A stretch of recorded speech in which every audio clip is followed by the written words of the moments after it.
दोस्तों, जैसा कि पिछले लेसन में हम लोगों ने बात की एलिमेंट्स ऑफ डिज़ाइन के हवाले से, और हमने फर्स्ट एलिमेंट ऑफ डिज़ाइन यानी कि डॉट को भी स्टडी किया। अब हम बात करेंगे सेकंड एलिमेंट ऑफ डिज़ाइन की, जो कि है लाइन। दोस्तों, लाइन को भी डिज़ाइन के अंदर एक बहुत ही इंपॉर्टेंट एलिमेंट की हैसियत से जाना जाता है। तो आइए देखते हैं कि लाइन बेसिकली है क्या। दोस्तों, line is defined as a distance between two points. माना यह जाता है कि जब एक डॉट एक जगह से मूव करता है और किसी दूसरी जगह पे जाके रुकता है, तो बेसिकली एक लाइन क्रिएट होती है। इसी तरह से लाइन को कॉम्बिनेशन ऑफ डॉट्स भी कहा जाता है। दोस्तों, यहाँ पे लाइन के हवाले से जो एक बात जहन में रखनी ज़रूरी है, वो ये है कि लाइन की अपनी एक लेंथ और एक अपनी डायरेक्शन हुआ करती है। मिसाल के तौर पे अगर मैं आपको कहूँ कि पेपर के ऊपर पेंसिल से एक लाइन ड्रॉ करें।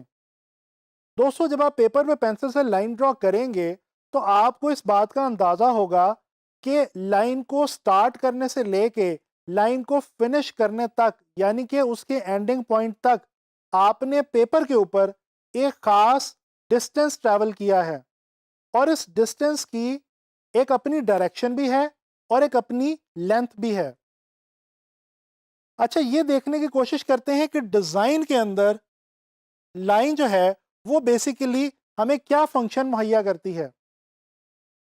दोस्तों, लाइन डिज़ाइन के अंदर डिवीजन देने के या डायरेक्शन देने के काम आती है। जैसा कि मैंने अभी आपको थोड़ी देर पहले बताया कि लाइन की एक अपनी डायरेक्शन भी हुआ करती है, लिहाजा इसे डिज़ाइंस के अंदर डायरेक्शन के तौर पे या डिवीजन के तौर पे इस्तेमाल किया जाता है। मिसाल के तौर पे न्यूज़पेपर को ही ले लीजिए। न्यूज़पेपर के अंदर हम सब जानते हैं कि कंटेंट टेक्स्ट की सूरत में दिया गया होता है, और अगर आप गौर करें तो आपको पता चलेगा कि वहाँ पे इस कंटेंट को, टेक्स्ट को लाइंस की मदद से डिवाइड किया जाता है। हेडिंग को सब हेडिंग से और सब हेडिंग को बाकी बॉडी टेक्स्ट से लाइंस की मदद से ही डिवाइड किया जाता है, अलग किया जाता है। अगर हम एक और मिसाल लें, दोस्तों, डायरेक्शनल साइंस तो आप लोगों ने देखे होंगे।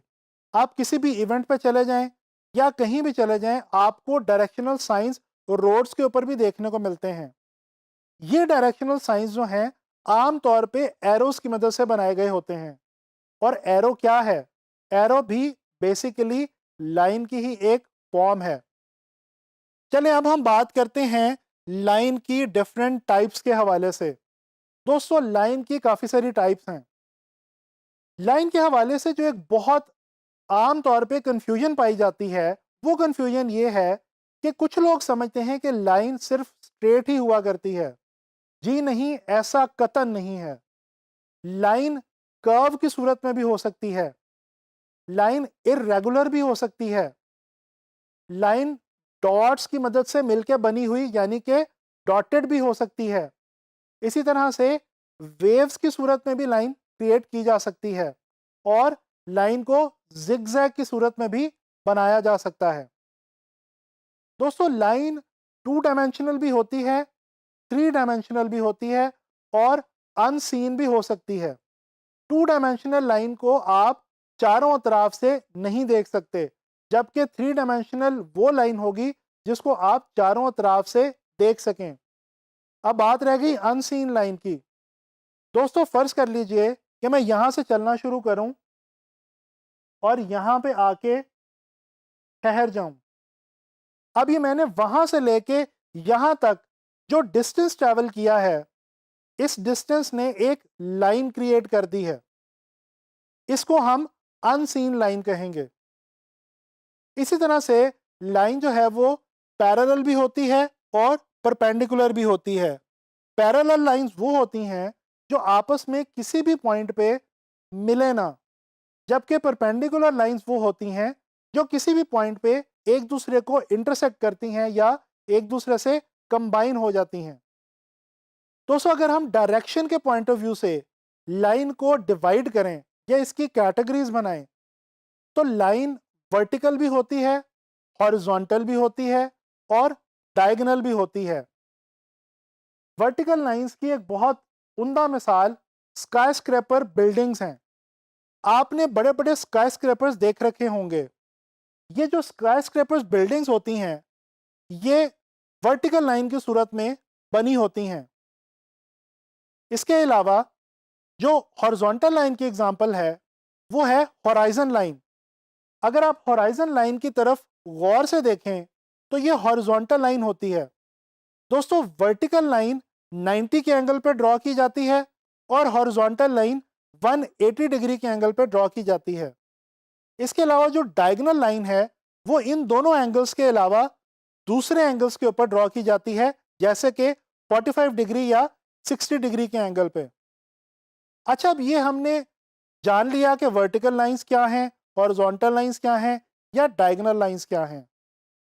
लेकिन यहाँ पे एक बहुत ही इंपॉर्टेंट बात ये भी है कि ये जो वर्टिकल, हॉरिजॉन्टल और डायगोनल लाइंस हैं, इनका डिज़ाइन में या ग्राफिक डिज़ाइन में बहुत इंपॉर्टेंट रोल है।